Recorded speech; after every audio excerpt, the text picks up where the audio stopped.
Puttaparthi YSR Congress party MLA అభ్యర్థి దుద్దిగుంట శ్రీధర్ రెడ్డి మనతో ఉన్నారు. వారితో మాట్లాడే ప్రయత్నం చేద్దాం. అన్న చెప్పండి, ఎట్లా జరుగుతుంది ప్రచారం, ఎట్లా జరుగుతుంది? పూర్తి స్థాయిలో నియోజకవర్గంలో ప్రచారం అంతా అయిపోయిందా? ఎక్సలెంట్ ప్రచారం జరుగుతూ ఉంది. ప్రతి గడప గడపకు ప్రచారం పాంప్లెటు జగన్మోహన్ రెడ్డి గారిని ఆశీర్వదించమని చెప్పి ప్రతి ఇంటిలో ఉన్నటువంటి కుటుంబ సభ్యులందరినీ కోరుతా ఉన్నాం. యజమాని కుటుంబ సభ్యులందరినీ కోరుతా ఉన్నాం. నాకు తెలిసి పుట్టపర్తి నియోజకవర్గంలో అత్యధిక మెజార్టీ, గతంలో ఎన్నడూ రాని మెజార్టీ ఈసారి ఖచ్చితంగా రాబోతా ఉంది వైఎస్ఆర్ కాంగ్రెస్ పార్టీకి. ఇవాళ చూస్తే చంద్రబాబు నాయుడు మహిళలను కించపరుస్తూ ఒక డిప్రెషన్కి వెళ్లి మాట్లాడినట్టుగా తెలుస్తా ఉంది. సో దానిపైన మీరు గమనించినారో లేదో, జగన్మోహన్ రెడ్డి గారు బస్సు యాత్ర ప్రారంభించిన రోజు నుంచి రోజు రోజుకు గౌరవ ముఖ్యమంత్రి జగన్మోహన్ రెడ్డి గారి మీద ప్రజాదరణ చూసి తట్టుకోలేక ఇవన్నీ ఓట్ల కింద కన్వర్ట్ అయిపోతే డిపాజిట్లు కూడా దక్కనటువంటి తెలుగుదేశం పార్టీ అయిపోతా ఉందేమనే భయంతో చంద్రబాబు నాయుడు మహిళలను కించపరుస్తూ మాట్లాడుతూ ఉన్నాడు. ఇది పూర్తిగా ఖండిస్తూ ఉన్నాం. ఈరోజు వాళ్ళ అమ్మమ్మ కూడా లేదంటే ఇంకొకటే అని చెప్పి మాట్లాడడం, నిన్న అది కూడా మోడీ సభలో మాట్లాడడం చాలా చాలా చాలా విచారం వ్యక్తం చేస్తూ ఉన్నాం. ఇలాంటి మాటలు ఓడిపోతున్నాడనే భయంతోనే ఈరోజు చంద్రబాబు నాయుడు ఈ మాటలు మాట్లాడుతూ ఉన్నాడు. నేను 100% చెప్తా ఉన్నాను, వచ్చేది వైఎస్ఆర్ కాంగ్రెస్ పార్టీ ప్రభుత్వమే. జగన్మోహన్ రెడ్డి గారు జూన్ 2వ వారంలో ప్రమాణ స్వీకారం చేస్తూ ఉన్నారు. రెండోసారి ముఖ్యమంత్రిగా కూడా ప్రమాణ స్వీకారం చేయబోతా ఉన్నారు ఇందిరాగాంధీ ప్రియదర్శిని స్టేడియంలో విజయవాడలో. ఇది జరిగేది 100% రాసి పెట్టుకొని ఖచ్చితంగా జరుగుతుంది. ఈసీ ఎన్నికల కమిషన్ కూడా ఏకపక్షంగా వివరిస్తున్న తీరు కనిపిస్తూ ఉంది. అధికారులను బదిలీ చేస్తున్న పరిస్థితి. ఈ సందర్భంగా మీకు అందరికీ ఒకటి చెప్పాలి, చంద్రబాబు నాయుడు బీజేపీ కాళ్ళ వేళ్ళ పడి ఆ టైఅప్ చేసుకోవడమే ఈ అధికారులను ఈ విధంగా తప్పించాలి, అధికారులతో ఎలక్షన్ చేపించాలి అనే ఒక తాపత్రయంతోనే ఏదో బీజేపీ పార్టీ మీద ప్రేమతోనో లేదంటే మోడీ మీద ప్రేమతోనో అమిత్ షా మీద ప్రేమతోనో కానే కాదు. ఎందుకంటే 2019 ఎన్నికలకు ముందు చంద్రబాబు నాయుడు చాలా అసభ్యకరమైన లాంగ్వేజ్ మోడీ మీద మాట్లాడినప్పుడు ఎవరు ఖండించలేనటువంటి పరిస్థితుల్లో బీజేపీ వాళ్ళ పక్క ఉన్నటువంటి ఈరోజు సీఎం రమేష్ కానీ లేదంటే సుజనా చౌదరి కానీ ఇతర పురంధేశ్వరి కానీ ఇతర నాయకులు కానీ ఎవరు ఖండించలేదు. ఈరోజు అదే చంద్రబాబు నాయుడు మళ్ళీ తీసుకెళ్లి మోడీ కాళ్ళ మీద పడేసి లేదంటే అమిత్ షా కాళ్ళ మీద పెట్టి ఈరోజు టైప్ చేసుకున్నారు. ఎందుకు టైప్ చేసుకున్నారంటే జగన్మోహన్ రెడ్డి గారిని నేరుగా ఢీకొట్టలేను, దొడ్డిదారులు ఏదైనా ఢీకొట్టడానికి అవకాశం వస్తుందేమో అనే ఆలోచనతో. కానీ ఇక్కడ ప్రజలు ఓట్లేసేది, అధికారులు కాదు ఓట్లేసేది, ప్రజలు ఓట్లేసేది. ఏదో భయభ్రాంతులు గురి చేస్తే ప్రజలు ఓట్లేయకుండా పోతారు అనేది ఉత్తమాట. చంద్రబాబు నాయుడు అలా ఆలోచించవచ్చు. ఏదో గొడవలు సృష్టించి లేదంటే ప్రభుత్వం మీద ఏదో బుడద జల్లో లేదా ఇంకోటో చేసి అధికారులను తప్పించి తనకు అనుకూలంగా ఉన్న అధికారులను తీసుకొని వచ్చి వాళ్ళ ద్వారా ఎలక్షన్ జరపాలనేది చంద్రబాబు యొక్క ఆలోచన. ఐ థింక్ ప్రజలు స్ట్రైట్ ఫార్వర్డ్గా ఉన్నారు. మాకు జగన్మోహన్ రెడ్డి గారు సాయం చేశారు, జగన్మోహన్ రెడ్డి గారికి ఓటేస్తామని చెప్పేసి ఎక్కడికి వెళ్ళినా ఏ ఇంటికి వెళ్ళినా ఎక్కడో 100 మందిలో 1, 2, 3 ఇండ్లు తప్పితే 90% జగన్మోహన్ రెడ్డి గారికి అనుకూలంగా ఉన్నారు. ఇది జరగబోయేది ఇదే, జరిగేది ఇదే. మీరు చెప్తున్నారు పుట్టపర్తిలో గతంలో ఎన్నడూ లేని విధంగా ఈసారి మెజార్టీ రాబోతుందని చెప్తున్నారు. గత 5 నెలల్లో వైసీపీ ప్రభుత్వం ఎలాంటి అభివృద్ధి కార్యక్రమాలు చేపట్టింది?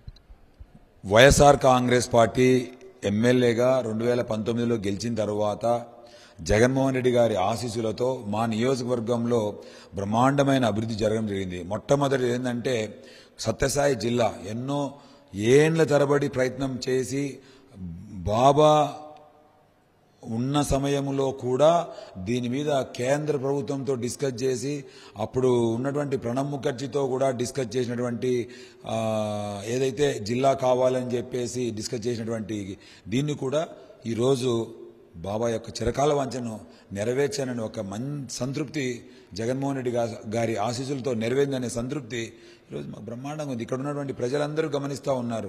ఈరోజు ఇక్కడ సెంటు ₹1,00,000 ఉన్న భూమి ఈరోజు 10 లక్షలు 15 లక్షలు పోతుందంటే just because of Jaganmohan Reddy garu జిల్లా అనౌన్స్ చేయడంతోనే ఇది సాధ్యమైంది. ఇదే కాకోకుండా NH 342 తీసుకొని వచ్చాం.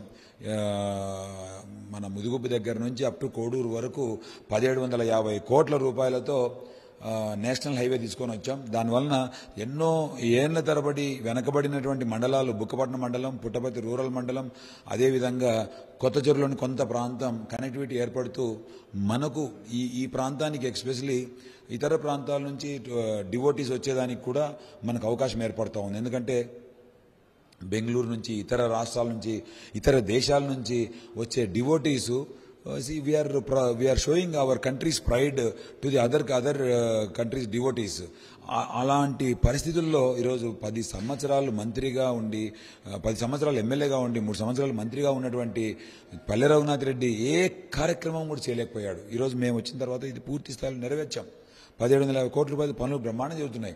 గ్రీన్ఫీల్డ్ ఎక్స్ప్రెస్ హైవే, అదేవిధంగా దాదాపుగా మా నియోజకవర్గంలో గ్రీన్ఫీల్డ్ ఎక్స్ప్రెస్ 3 మండలాల గుండా పోతా ఉంది. పుట్టపర్తి రూరల్ మండలం, ఓడిసి మండలం, నల్లమాడ మండలం, 6 lane road, Bengaluru to Kolkata road, అది బ్రహ్మాండంగా లింక్ ఏర్పాటు చేస్తూ ఉన్నాం. అదేవిధంగా NH 716G, అది కూడా ముద్దనూరు నుంచి హిందూపూర్ వరకు NH 716G అని చెప్పేసి అది చేస్తూ ఉన్నాం. దాదాపుగా అదొక 1000 కోట్ల రూపాయలు. గ్రీన్ఫీల్డ్ ఎక్స్ప్రెస్ హైవే 2000 కోట్ల రూపాయలు, ఇదొక 1750 కోట్ల రూపాయలు. ప్లస్ జిల్లా అనేది దీనికి వెలగట్లేం, నోషనల్ వాల్యూ. ఎందుకంటే ప్రతి ఒక్కరికి ఇక్కడ ఉన్నటువంటి ప్రతి ఒక్కరికి ఆస్తుల వాల్యూ పెరిగింది. భూముల విలువ పెరగడంతో ఆస్తుల వాల్యూ పెరిగిపోయింది. అదేవిధంగా హౌసింగ్ దాదాపు 750 కోట్ల రూపాయలతో హౌసింగ్ 26,000 ఇండ్లు జగన్మోహన్ రెడ్డి గారి ఆశీస్సులతో ఇక్కడ ఉన్నటువంటి ప్రజానికానికి హౌసింగ్ కూడా కడతా ఉన్నాం. ఇదే కాకోకుండా పుట్టపర్తి నియోజకవర్గానికి అంటే అస్ట్వైల్ అనంతపురం జిల్లా తీసుకుంటే అనంతపురం జిల్లా ఎప్పుడూ నిత్య కరువులతో అల్లాడుతూ ఉండేది. అలాంటి పరిస్థితి నుంచి దివంగత నేత రాజశేఖర రెడ్డి గారి చలువతో హంద్రి నివాస్ ఉజ్వల స్రవంతి పథకం ద్వారా దాదాపు ఆ రోజు 2004-2005 సంవత్సరంలో 7,000 కోట్ల రూపాయలతో మన ప్రాంతంలో హంద్రి నివా కాలువలు తవ్వడం ప్రారంభించారు. ఈరోజు జగన్మోహన్ రెడ్డి గారి ఆశలతో అదే కాలువలో ఉన్నటువంటి నీటిని తోడి అంటే లిఫ్ట్ స్కీమ్ ద్వారా ఎగవన ఉన్నటువంటి మా పుట్టపర్తి నియోజకవర్గంలో 193 చెరువులకు నీళ్లు నింపేదానికి 864 కోట్ల రూపాయలతో జీవో నంబర్ 36 ఇచ్చి పరిపాలన అనుమతులు ఇవ్వడమే కాకుండా టెండర్ ప్రక్రియ పూర్తయిపోయింది, డిజైన్ ప్రక్రియ పూర్తయిపోయింది, పనులు కూడా ప్రారంభించాం. ఈరోజు ఆ పనులన్నీ బ్రహ్మాండంగా జరుగుతున్నాయి. అంటే నేను ఎందుకు ఈ మాట మాట్లాడుతున్నా అంటే 5 ఏళ్లలో 2 సంవత్సరాలు కరోనా పోయి 3 సంవత్సరాల్లో ఇంత పెద్ద ఎత్తున దాదాపు 6,000 కోట్ల రూపాయల పనులు చేయగలుగుతున్నాం.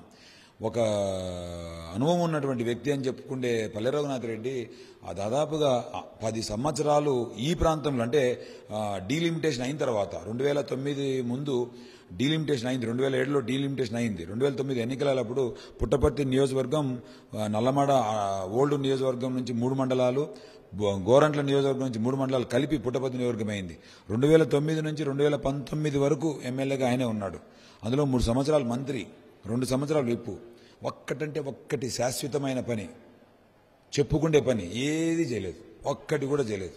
సో మరోసారి శ్రీధర్ రెడ్డికి అవకాశం ఇస్తే మరో వచ్చే 5 ఏళ్లలో ఎలాంటి అభివృద్ధి కార్యక్రమాలు చేయడానికి ప్రణాళిక సిద్ధం చేస్తున్నారు? ఈరోజు మా ముందర ఉన్నటువంటి ఇమ్మీడియట్గా మేము అడ్రస్ చేయాల్సినటువంటి ప్రాబ్లమ్స్ ఏంటంటే, ఒకటి అమడుగూరు మండలం అనేది చాలా వెనుకబడిన మండలం. ఆ అమడుగూరు మండలాన్ని కూడా మేము ఈ 5 ఏళ్లలో రాబో 5 ఏళ్లలో ప్రజల ఆశీస్సులతో గెలిచిన తర్వాత రాబో 5 ఏళ్లలో ఖచ్చితంగా దాన్ని కూడా నేషనల్ హైవేతో కనెక్టివిటీ ఏర్పాటు చేయడానికోసం మలకవేముల నుంచి నల్లమాడ, ఓడిసి, మమదాబాదు, అమడగూరు, చినగానపల్లి మీదుగా బాగేపల్లి వరకు national highway proposals already government of ఇండియాలో పెండింగ్ ఉన్నాయి. దాన్ని పర్సూ చేసి అప్రూవల్ తీసుకొని రావాల్సినటువంటి బాధ్యత నా మీద ఉంది. అదొకటే కాకోకుండా ఈరోజు పుట్టపర్తి టౌన్కు సంబంధించి అండర్గ్రౌండ్ డ్రైనేజ్ సిస్టమ్ ఎప్పుడో దాదాపు 30-40 ఏళ్ల కింద కట్టినటువంటి డ్రైనేజ్ సిస్టమ్ ఉంది. ఆ డ్రైనేజ్ సిస్టమ్ను కూడా మొత్తం రీవ్యాంప్ చేసుకొని కొత్త డ్రైనేజ్ సిస్టమ్ తీసుకురావాలనేది ఆల్రెడీ ప్రపోజల్ అమృత్ స్కీమ్ కింద స్టేట్ అండ్ సెంట్రల్ కాంట్రిబ్యూషన్తో ఆ స్కీమ్ను కూడా కంటిన్యూ చేయాలనేది మా ఆలోచన. That is 1 number 2.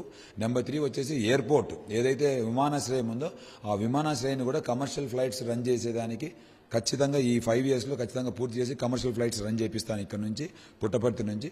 ఇది కాకోకుండా మరియు హౌసింగ్, ఇప్పుడు నా దగ్గరికి గతంలో 26,000 ఇల్లు తీసుకొచ్చాం. చాలా చోట్ల కొంతమంది కట్టుకోలేక కర్టైల్మెంట్ ప్రాబ్లంతో కొన్ని ఇళ్లు పోయాయి. మళ్ళీ ఇప్పుడు ప్రతి మండలానికి 2,500 నుంచి 3,000 ఇండ్లు ప్రతి మండలంలో ఉన్నటువంటి అక్కచెల్లెమ్మలకు ఇవ్వాలనేది నా ఆలోచన. ఖచ్చితంగా 2,500 నుంచి 3,000 ఇండ్లు ఖచ్చితంగా శాంక్షన్ తీసుకొని వచ్చి మళ్ళీ కొత్త ఇండ్లు చేపిస్తాను. ఇవన్నీ ఒక ఎత్తు అయితే ఈ ప్రాజెక్టులు ఏవైతే టేకాఫ్ అయినాయో అవన్నీ పూర్తి చేసి సక్సెస్ఫుల్గా కమిషన్ చేయాలనేది మా ఆలోచన.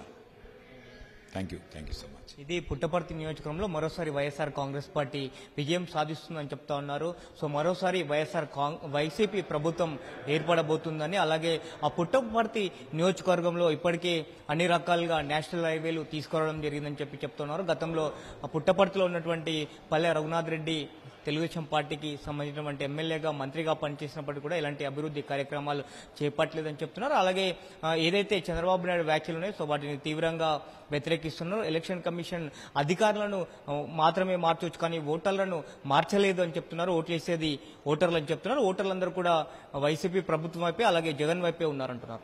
వీడియో నవీన్తో కరెస్పాండెంట్ దిలీప్, సాక్షి న్యూస్, పుట్టపర్తి, శ్రీ సత్యసాయి జిల్లా నుంచి.